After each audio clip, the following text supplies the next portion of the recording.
Separate the real from the fake. See, we got to get back to love. If we get back to love, then that's when we're going to get back to us. It seems like it's never enough. And what do you say when you're... Hello, ladies and gentlemen, and welcome to another edition of People Empowerment, where we would strive to change the conditions in our community. I'll tell you what, today is a really special show. And when you get finished watching this program today, you're going to have some very important information that's going to assist you, I'm quite sure, in the rest of your life. Today's special guest is William Mattar. Hurt in the car? William Mattar. How you doing, Mr. Mattar? I'm doing great. Thanks for having me. Oh, great to have you here. I want to let everybody know I asked Mr. Mattar to come in. It just so happens that I'm a client of his. I was in a car accident back in September. Didn't really realize how hurt I was till I went to the doctor. The doctor told me I really had some things going on. I sought professional help. It was Mr. Mattar, and through his firm, they've directed me in many different places, and I've been able to ascertain that I have some real serious problems going on.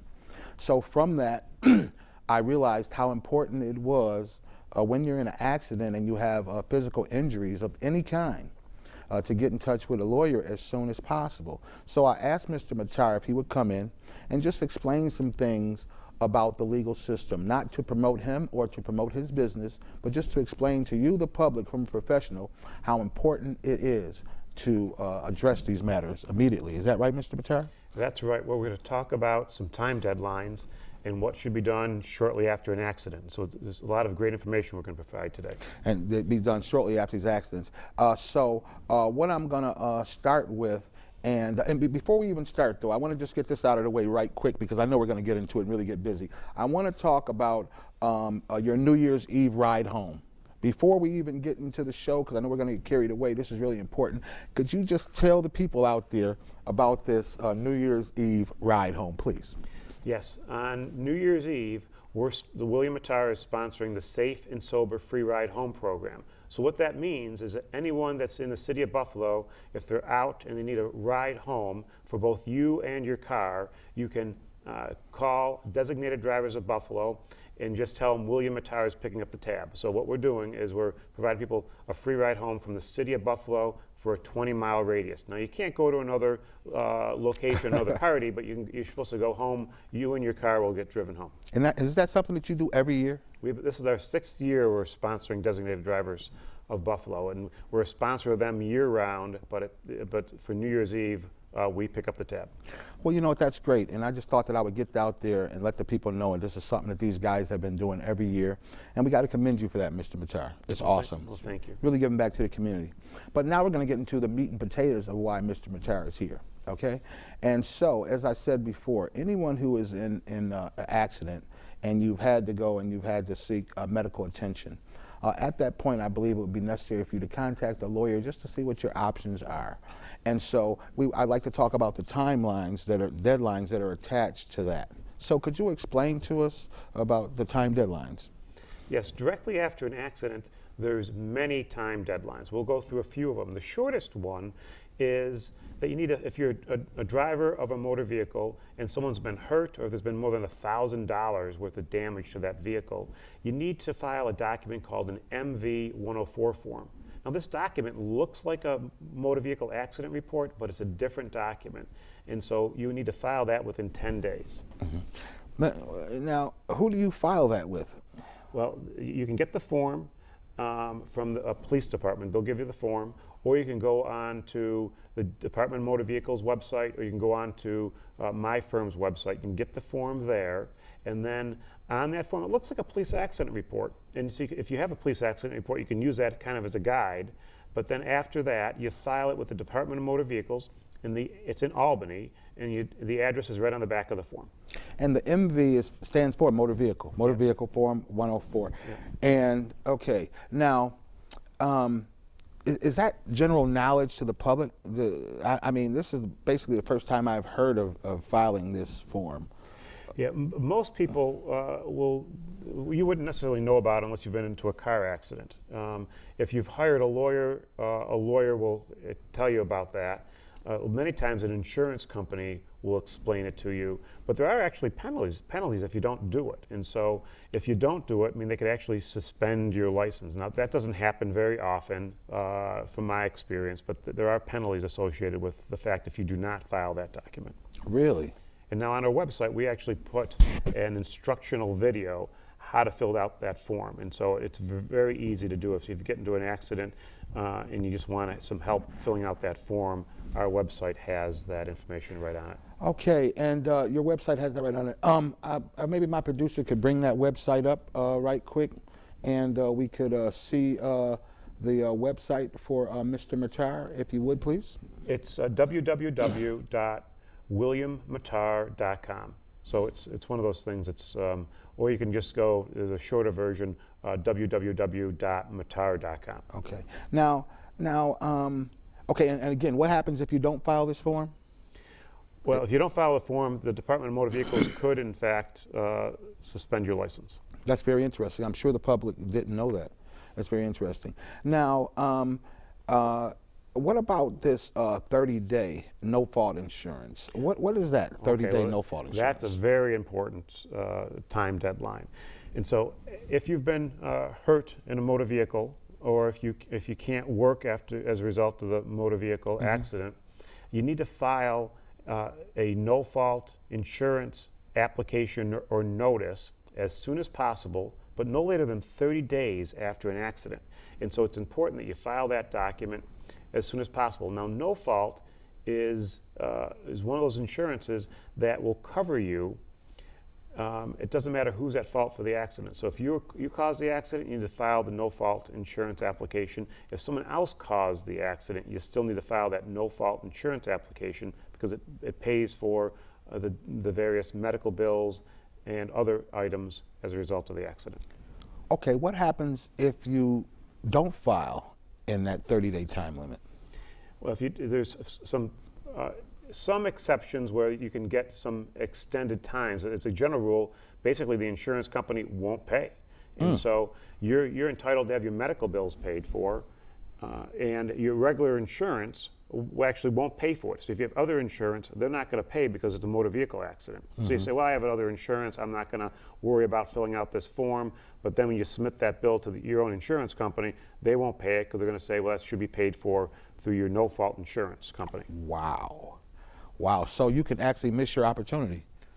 Yeah, very easily. Wow, and I think it's been my experience that that's happened quite a bit of times with different people because, again, who knows that? Who would know that? Right, and that's one of the hard things about after a motor vehicle accident.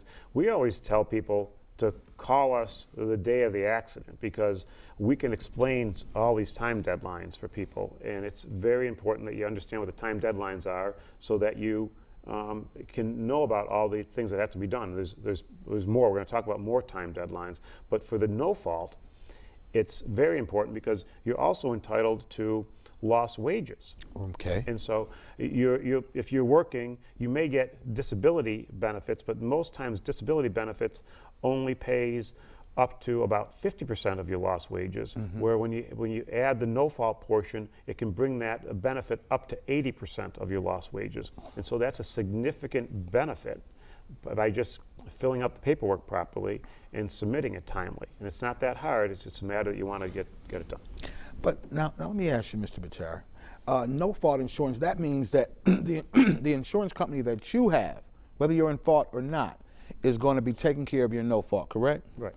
Now, are there instances where a person has to use their no-fault insurance and then their insurance goes up? Well, that's a good question. That's a fear that most people have, and people have that concern and that fear all the time.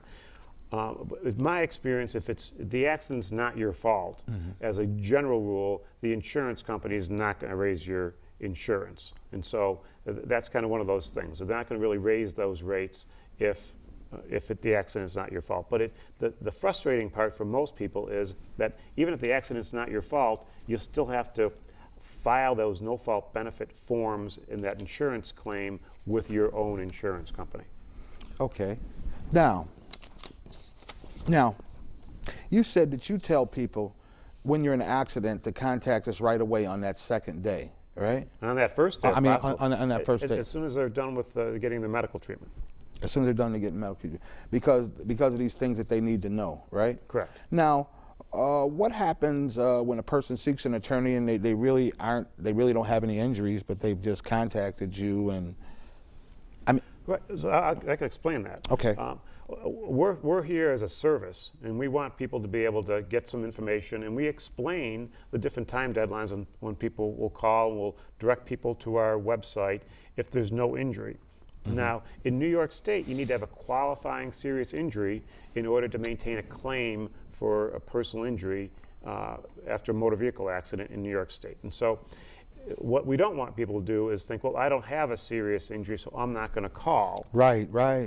Because we find that many people at the beginning, they don't necessarily think they may have a serious injury. Like me. But people don't heal up. And what happens is people can really have a significant back or neck injury that is going to bother them for the rest of their life and give significant limitations. At the same time, they might not know that at the beginning of the accident. They might just feel that they're sore and they're going to get better because they may have gotten better when they're at another type of minor accident. If they fell, you twist your back, sometimes you feel like, I'm just going to get better, I'll be better in a couple days. But a lot of times in a car accident, those forces are so severe, even on a low speed impact, that there's more injuries than you think. And that's because of the angles, right? Because the angles you can crash at and your body's not meant to go every which way at the same time. Well, yeah, that's true. What a lot of people think that when there's a low speed impact, well, there's not much damage to the car, so I couldn't be hurt, or Yes. someone else will think you couldn't be hurt. Yes. But in reality, a 10-mile-an-hour impact a lot of times will have more forces on that person's body inside the car than a 20-mile-an-hour impact, because when you're going at a faster speed, the car absorbs the metal crumples and it absorbs a lot more of that energy. And so you can have some significant injuries even at a 10-mile-an-hour impact. And so people don't realize that. And so sometimes, I'll just get better in a day or two, but a lot of times they don't. So we encourage people to just call us right away, and we'll see how you're doing. We'll schedule an appointment and try to help you out. And see, I think that's very important. I mean, again, to the audience, whether you go to Mr. Mattar, whether you go to any law firm, but I know it's very important because, again, like I say in my case, I had the accident. I was all upset. It was a hit and run. I was chasing the people down, and I really didn't feel it. But a couple days later, I couldn't lift my arm. I couldn't turn my head. And I'm like, what the heck's going on? Thank God that I said, let me call this number. I was watching the commercial and called the number. And you've created a team for me, actually, of doctors and specialists. I've seen so many specialists in the last couple of months, and they've determined everything that's actually wrong with me, and actually when it happened. And so they told me how important it was to go through all these tests immediately. So again, I got to thank you for that. And I want people to know how important it is. Again, that's why you're here. Now, as far as filing a personal injuries claim, if you don't file in the time in those 30 days or whatever, can you still later on, 3 months down the line, 6 months down the line, file a personal injury claim, and will a lawyer take it? Yeah, well, in New York, there's statutes of limitations, and so there's certain types of claims that you cannot pursue the bodily injury claim if you go past the statute of limitations. The first two deadlines that we spoke about have nothing to do directly with the lawsuit in your bodily injury claim.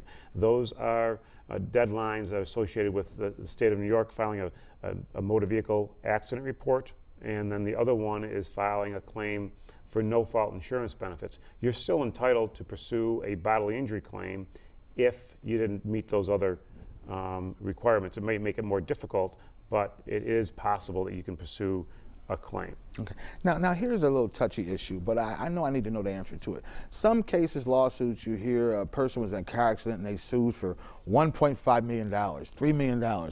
And then in other lawsuits, a person says, well, the lawyer says, well, they only have this much. They only have a $25,000 limit or $50,000 limit.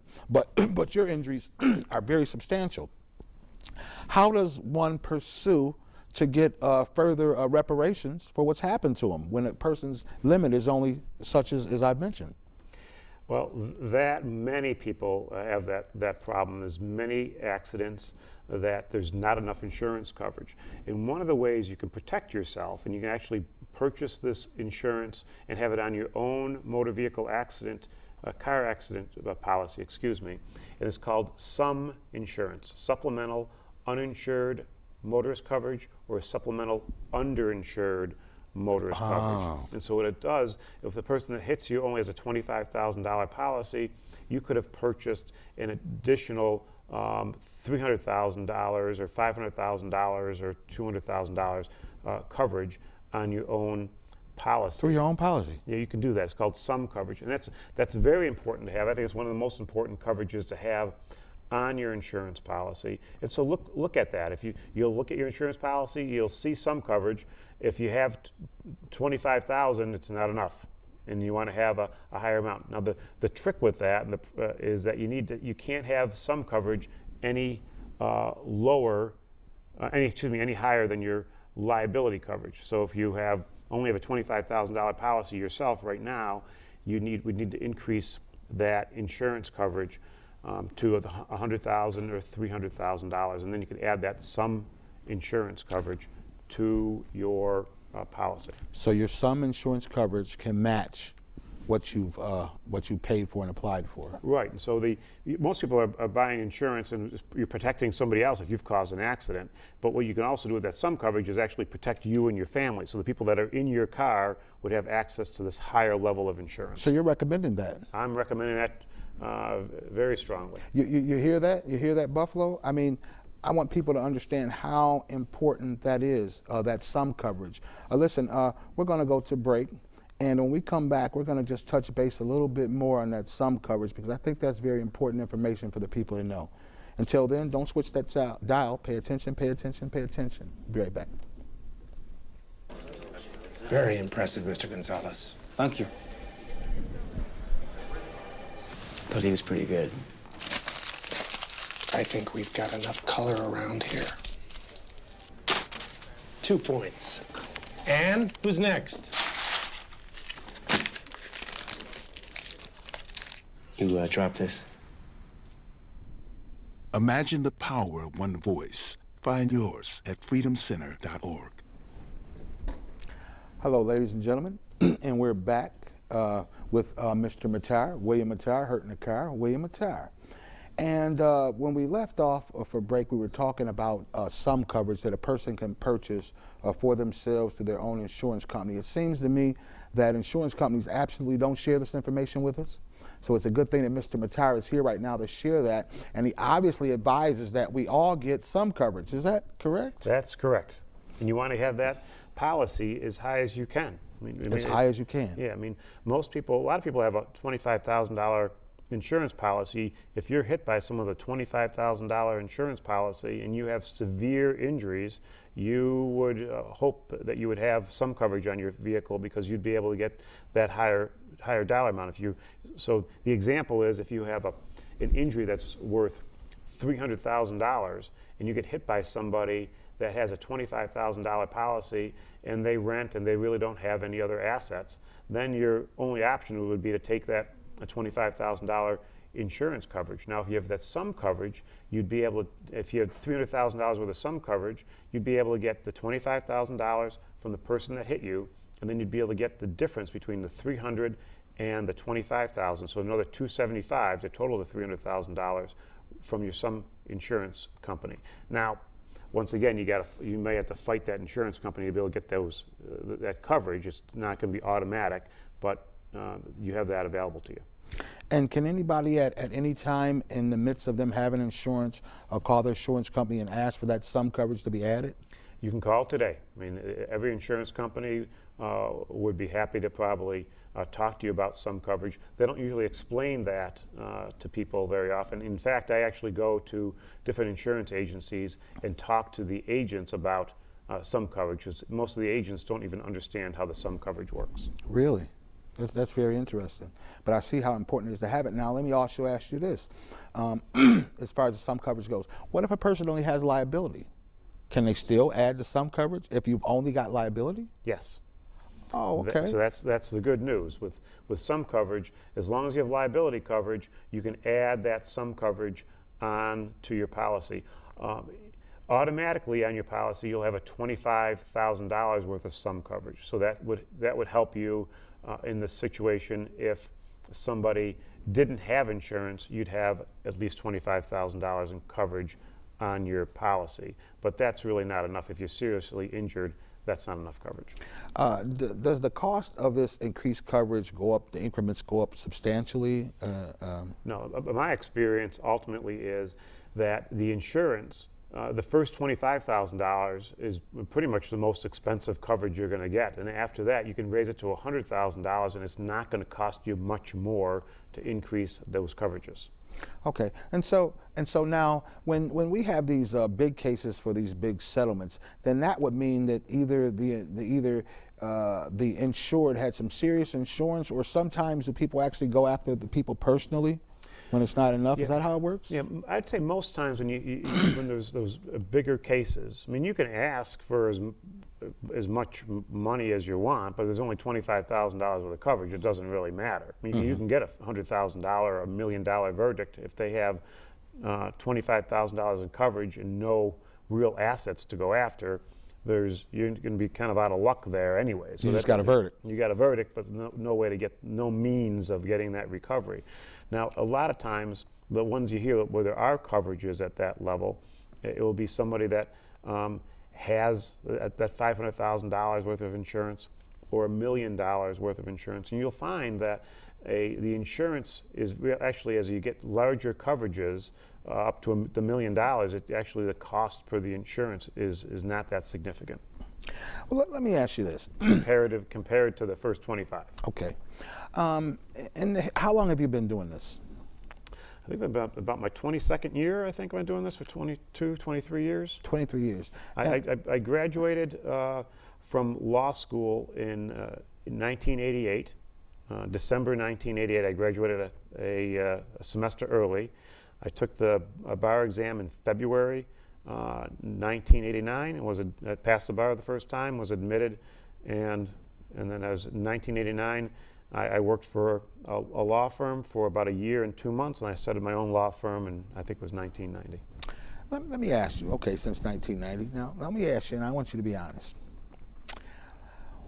What would you say is your success ratio versus failure ratio when it comes to in-court proceedings? When the case goes to trial? Right.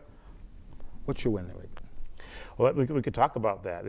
It's very important, because what happens with a lot of cases is that if there's the liability is strong, for example, you got a rear end collision, so liability is pretty clear, and then there's some clear qualifying serious injuries. So, for example, you have a broken arm and you're in a rear end collision.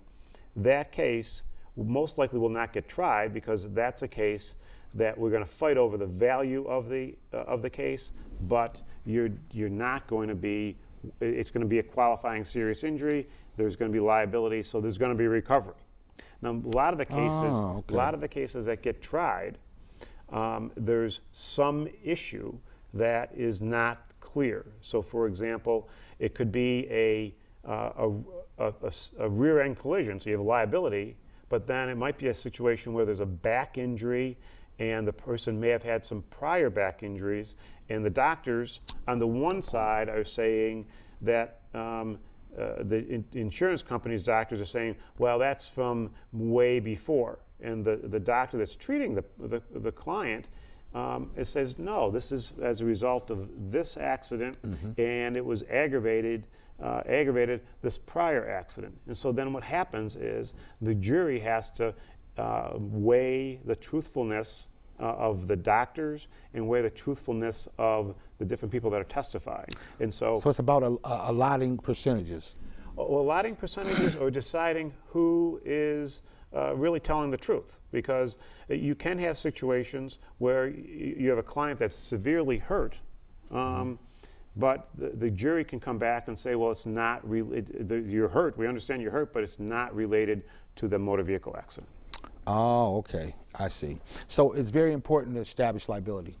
Liability is important, and then after you establish liability, you need to be able to prove to the jury the injuries, that the injuries are related to the motor vehicle accident and then fall into one of the categories of a qualifying serious injury. So car accidents are actually can be a lot more difficult sometimes than a slip and fall case or some other types of cases where you don't have to fall into these specific categories.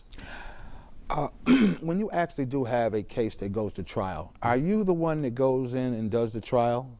Are you the one in most of the cases that goes in and fights for your client Actually, no. in trial? No, actually, Oh. we have, and the answer to that, and I work on every case that goes to trial. I lead our trial team, and I can't try all those cases. We have hundreds and hundreds of cases that are in litigation. So what I do is when the cases get close to trial, we sit down in a room many months beforehand and we outline what has to be done, and we have a whole team of trial lawyers that work on these cases. Now, our firm's a little different than most firms in the sense that on almost every case we have 2 lawyers in the courtroom at any one time, because we believe we can give our clients a better team approach and a better result if we're able to get that done. Okay, now very quickly, because we're running out of time, because time always flies when we're having fun, but I'd like to talk to you about, where is it, your carbon monoxide giveaway. I'd like to talk about that, please, very briefly. I could do that real quickly for you. On January 26th, between 10 a.m. and 1 p.m. at the Tops Friendly Markets in South Buffalo, we're going to be giving away free carbon monoxide detectors. And we partner up with the Amanda Hansen Foundation. We've been doing this for years. We've been giving away free carbon monoxide detectors because carbon monoxide is one of those substances that's colorless, odorless, and tasteless. So they could be in your house and not even know about it. If you don't have a carbon monoxide detector, you can die. And that's the simple fact about it. And a lot of times carbon monoxide will come into your house because you may have a faulty furnace or some other type of oven or something else that's producing carbon monoxide. And so it's very important to have a carbon monoxide detector. And we've given away thousands of dollars of those in years past. We're doing it again this year at Tops Friendly Markets, January 26th from 10 till 1. That's awesome, folks. I hope you'll be there. January 26th, be there. Do you have to have any type of special ID, or just can you come and get in line and get a carbon detector? Come in line, and there's usually lines, and it's really a wonderful thing. People are lined up, and we go through that line very quickly, and it's really they're usually a great event. It'll be on Seneca Street in South Buffalo. Mr. Mattar, I have 2 minutes left. I'm going to take the last one, so I'm going to give you this minute. What would you like to tell the audience? If there's anything you'd like to share with them, please share it in the next 60 seconds.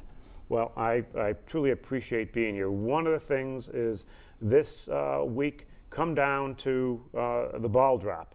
And New Year's Eve down in downtown Buffalo is spectacular. The ball drop's a great event. It's actually the second largest ball drop in the country, next to Times Square. So we have thousands and thousands of people. I'll be down there, and it's a great time. Bring your family. It's a fun event. And then if you're downtown, if you're out, you need a ride home, don't forget to use the William Mattar Safe and Sober Free Ride Home program. It's a great program, provides a free ride home for both you and your car. All you need to do is call Designated Drivers of Buffalo and tell them that William Mattar is picking up the tab. And for more information about that, feel free to go to www.williammattar.com. And we'd be happy to help you out. So there's Designated Drivers of Buffalo's phone number, 713-7703. Well, folks, there you have it from William Mattar. He might have took over 60 seconds, but he got it all in there. Look, this is Nate Boyd. I'm the People's Advocate. You know what I do here at People Empowerment. We give the information that's needed to the public. We appreciate Mr. Mattar coming in, and I'm sure in the future we're going to get him to come back in and share some good information with us. But until then, this is Nate Boyd from People Empowerment telling you, pay attention, pay attention, pay attention.